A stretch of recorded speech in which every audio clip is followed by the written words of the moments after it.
Hi everybody, welcome back to Be Wild by April Lee. I wanted to come on real quick, make a short video. Wanted to just thank you for everybody who has reached out to me and sent me good get well wishes. I really appreciate them. Any prayers, I super am grateful for that.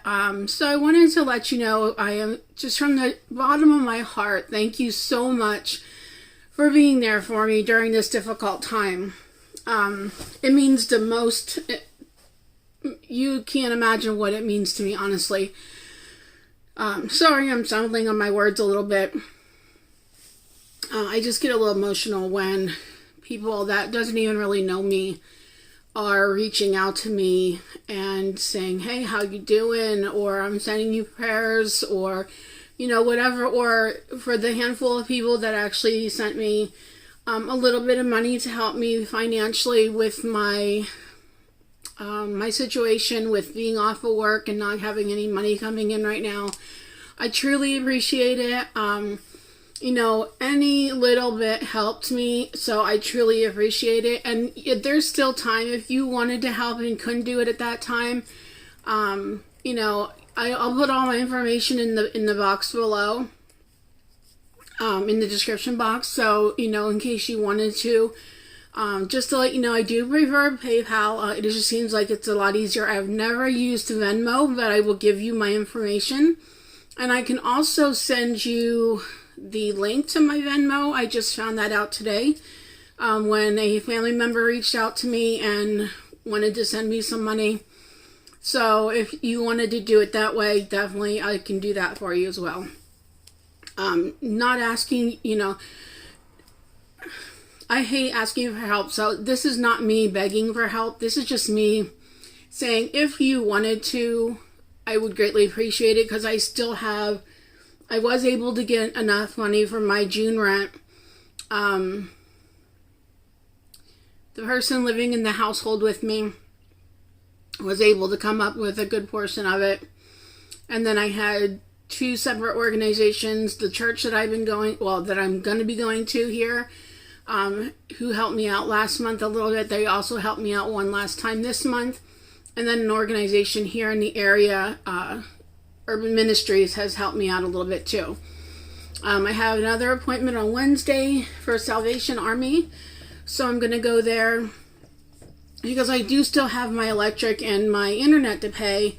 And I know some people think that internet is not a necessity, and it is in my case, because one, it's how I work. I have to have internet to work because I work from home, so that is a necessity. But those are the only two things. I did cancel like all my subscriptions to, say, CBS All Access. You know, those little things of $9.99 here and $7.99 here that adds up. You know, those are not necessities to me right now. So those went bye-byes for now. But in the meantime, I wanted to just, again, say thank you for everything. As you can tell, this is still there. I feel like it's not as good as it was before. But I did have physical therapy last Friday, and she had noticed some, I don't know if it was a muscle that was right in here or right in here, that the therapist said was really, really tight, and she can see it just by looking at my face. And as you can tell, if I don't talk, the degree of drooping is not as bad as it seems as I'm talking. So she put her finger in my mouth and up to the roof of my mouth on the left side, and then put her other fingers like right in here and was feeling. And she put some pressure, applied some pressure on it. And whatever she did, I cannot find the spot again because I tried. It was pretty painful. So I just closed my eyes and just kind of breathed through it, you know, to get through it. And because I knew it needed to be done. And after about 5 minutes of putting pressure on that, she said she can see like my face like even or balanced out. Her words were, my face wasn't so crooked. And I'm like, oh geez, thanks. I appreciate that. And we chuckled about it. I have a great physical therapist, so I really am very optimistic. She did give me some insight, and I want to share this with you because many of you have told me that you've had friends and family that has suffered from Bell's palsy. And they're not saying that this is the reason that it caused theirs, but she has a feeling that mine was possibly caused by a vitamin B, as in like baby boy, B12 deficiency. The reason why she strongly feels this was she looked at my labs from about a year ago and saw that my B12 was right on the borderline of being low.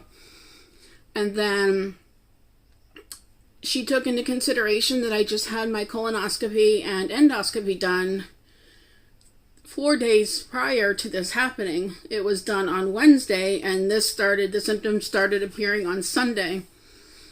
And she said that when you have anesthesia, your body's way of pulling through that anesthesia and getting it out of your body is to soak up all your B12. And if I was already borderline low, and I didn't know any of this about B12, I wish my doctors would have been a little bit more on top of this. I was kind of upset that they weren't, to be honest with you, that we could have possibly prevented this from happening. But it's over, it's done with. Can't dwell on the past, just kind of look forward to the future, right? So, but she said that, with that happening, and if that's what happened with my situation, it pulled all the B12 out of my body, and I basically had almost kind of like what I did when I had my calcium, like when I had my thyroid taken out.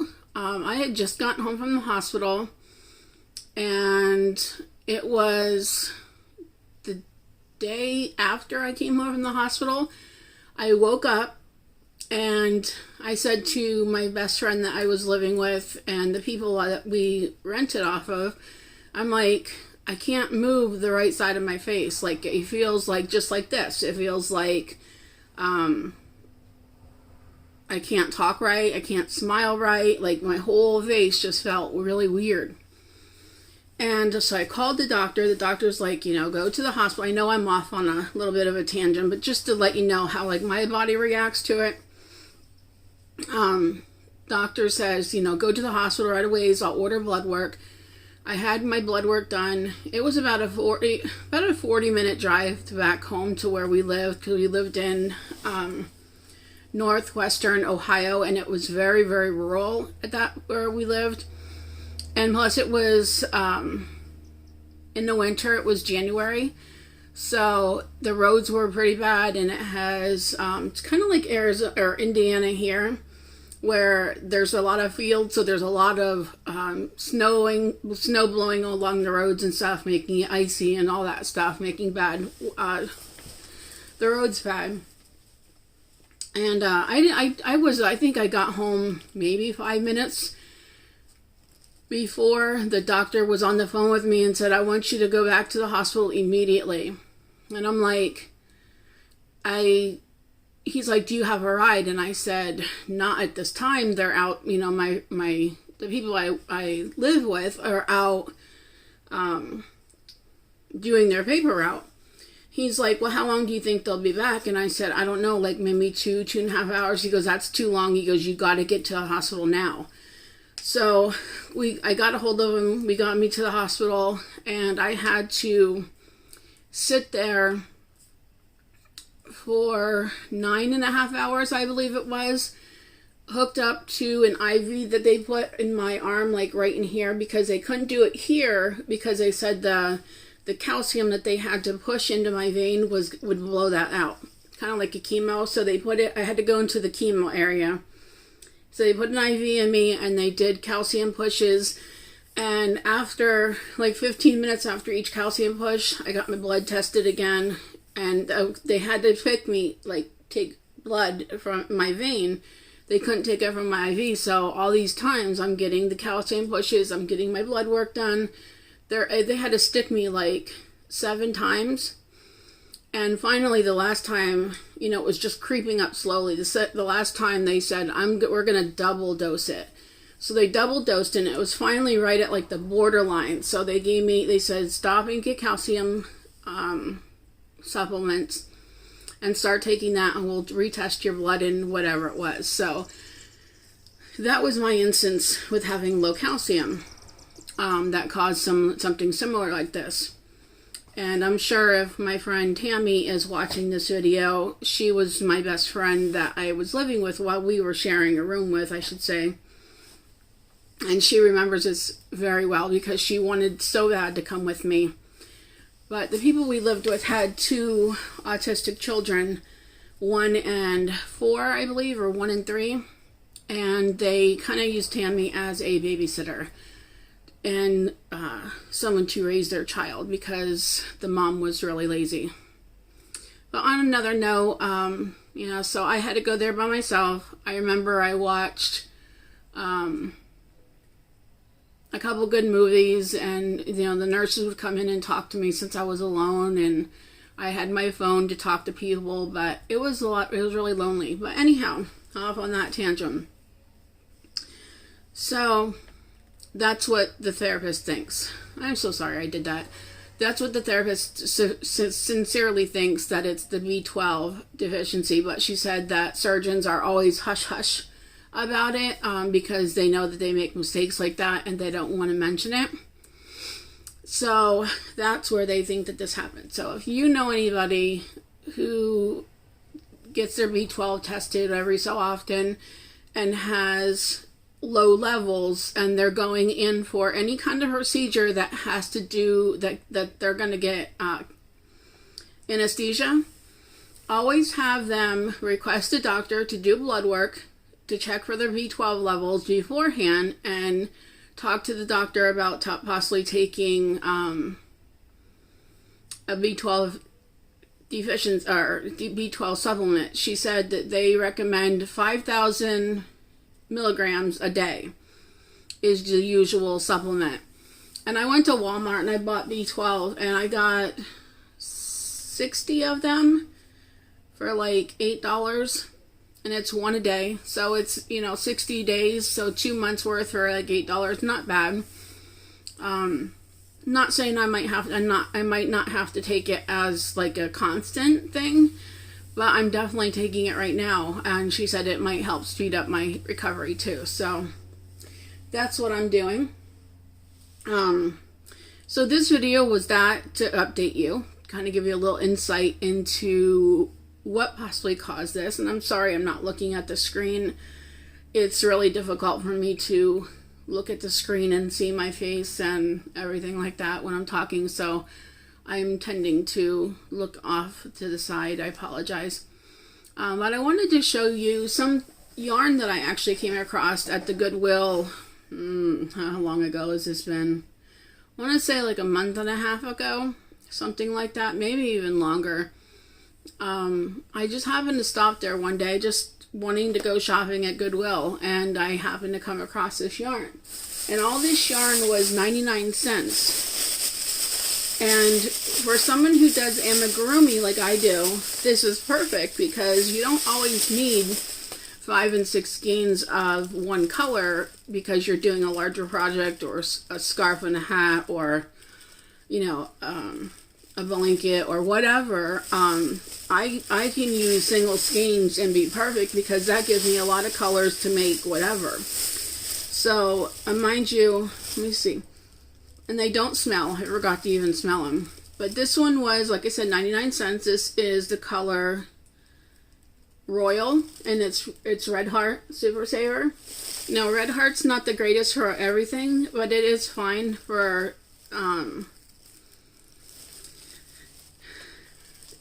doing amigurumi. So, and then I got another, I think this is Royal too. Yeah, I think that's, well, yeah, I think that's Royal. It looks like the same. I'm sorry, the lighting in here is pretty bad. It's like 7:30 at night here, and I'm just using my light from the room because I'm hoping not to be too long on this video. And then this one is not a color I use a lot, but it's something that you do use. It's rust. So it's that brownish red type. And then you can never have too much of this. And this is buff. Yep. This is just a partial skein. But it looks like it's quite a bit in there left. I mean, there's still quite a bit left in there. So, still definitely worth 99 cents. And then this one is called Periwinkle. So, that's really cool. I love that color. And this one you can never buy enough of. Spring Green. You find yourself using this a lot. Not just for Christmas time, but for Halloween, Thanksgiving, things like that. And I love making the door hanging things, so that's perfect. And then this one is Red Heart Red Heart Soft, and it's a partial skein, but looks like there's very little out of it, and its color is navy, and it was 99 cents. So 1, 2, 3, 4, 5, 6, 7 skeins for less than $7. Not bad at all. So that's pretty cool. I thought that was a really great find. I don't usually get to find that many. I'll pick up, like, if I see it, I'll pick up 1 or 2 if they're there. You know. And everybody's like, you don't need more yarn. I'm like, you don't understand. When I'm doing amigurumi, I need that yarn, because that's just, instead of going to the store and spending $3.69 or $3.79 for it, why not do it now and get 99 cents, you know? And then I'm working on another project. Just testing it out to see if I like it. It's from Bag O' Day Crochet, and it is her little dress dish towel. So you can see the pattern, the picture there. And she has a free tutorial on her on her YouTube. So if you wanted to, you don't want to buy the pattern, you can always go and follow her along with her YouTube tutorial. I used a tutorial because on her pattern here, it just says round 1. It doesn't tell you what color to start with. Sometimes she tends to leave a little bit out of her patterns. Not a lot. They're usually very well written and very to the point. So they are easy to follow, but those little things like that, like which color to start with, do I start with A or B?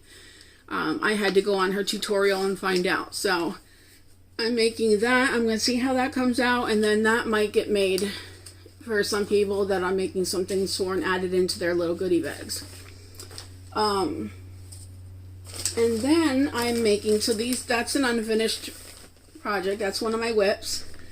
And then this whip is something I'm working on. I just started this on Sunday or Saturday. And this is going to be an Afghan that I'm making for my nephew Blake.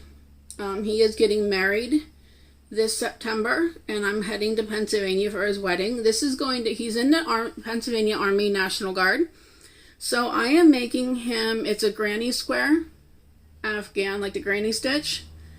And I'm making him, it's going to be a flag. I don't know if you can't tell already. I mean, actually, it doesn't have to be one, but I have I have one more row of the white to do here.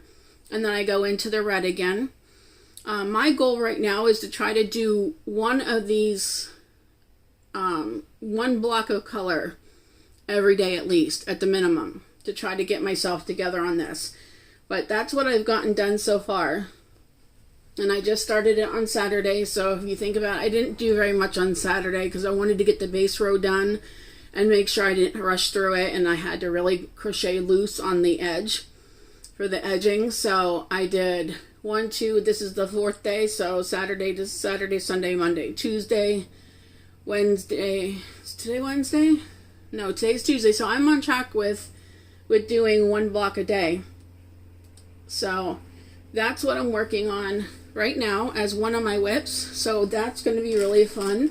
And the colors, or the type of yarn that I'm using, I'll pull out the red since I'm attached to the white and it's almost done, is the Big Twist. Big Twist Value.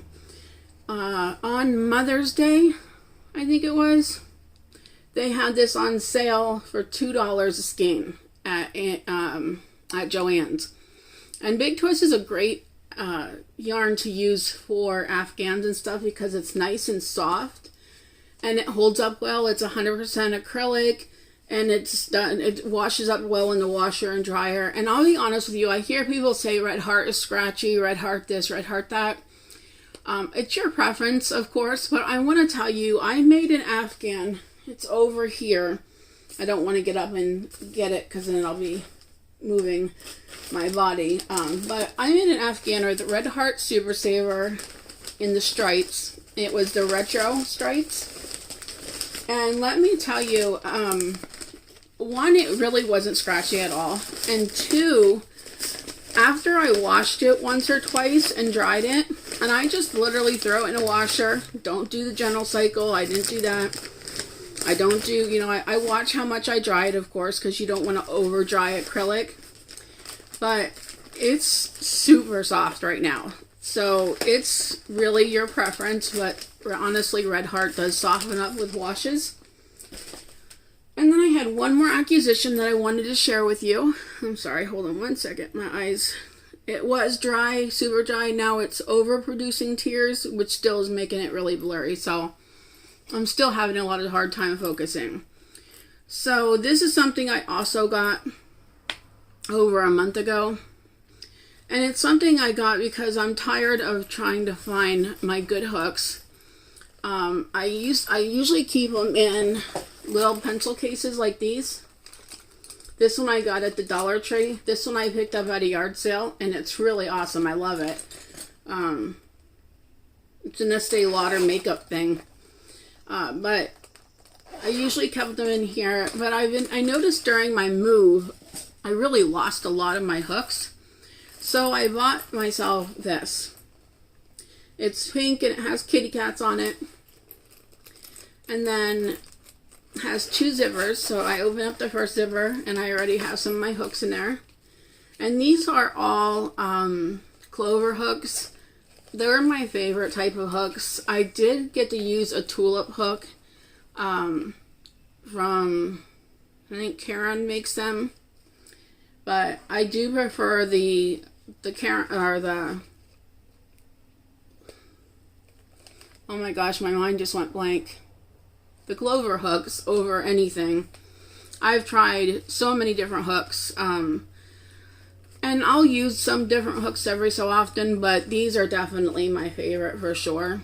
And then I have one of my steel hooks right here, so it gives you the space to do these hooks here, then hooks here. And it was classified as like a knitting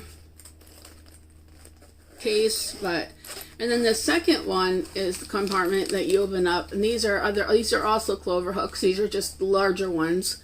I have two of the 8mm, a 9, and a 6.5. I have other ones, I just have to find them. But this one has room that you can put in like little stitch markers here. And it has like where you can put your, if you have like circular hooks, you can have circular hooks. You can put them through here, and then there's a loop down here you can put them through. So definitely a really cute case. It doesn't have to hold a lot because, you know, these are for mainly my good hooks. So that's what I got that for, and that's going to stay with me all the time now, and that's it. Just as a little spoiler alert, on my giveaways that I'm going to be having, 2 giveaways like I said before. One is going to be for the people who has helped me out. You know, like when they sent like $5, $10, whatever they sent. Anything is greatly appreciated, to be honest with you. And this isn't, I don't want to like leave anybody out. So just to let you know, now the giveaways will be announced coming up here shortly. I'm in the process of trying to get some things around. But two spoiler alerts is I'm going to have a giveaway for the people who are helping me out. And then another giveaway just for anybody on my channel. And that's just a way for me to say thank you so much for the people who's helped me out. But thank you again for being my supporters and watching my videos. And I don't want to leave anybody out. So everybody is going to have a chance to win one clover hook, and this is an an H hook, and it's a 5mm, one of the most commonly used ones. And one will go into the one giveaway, one will go into the other giveaway. So these will be in the giveaways when I announce them coming up here in the next few weeks. So be on the lookout for that. I'm going to close this video. I want to say again, thank you for all your support. I greatly, greatly appreciate it from the bottom of my heart. Thank you so much. Your help and your love and your understanding has just been fantastic. I am planning on trying to keep my videos going as much as I can. But in the meantime, until I get myself back on a pattern, get myself to my next destination, which we'll be talking about in the upcoming videos, just be patient with me and we will get there. We're going to have lots of fun. I have so many ideas going on in my head of things that I want to do on my channel. I just don't have the ambition to and the motivation to do it. So I'm trying to do it as much as I can without pushing myself too much, because I don't want to stress myself out. But with that being said, be looking out for the upcoming videos, and until next time, have a great day.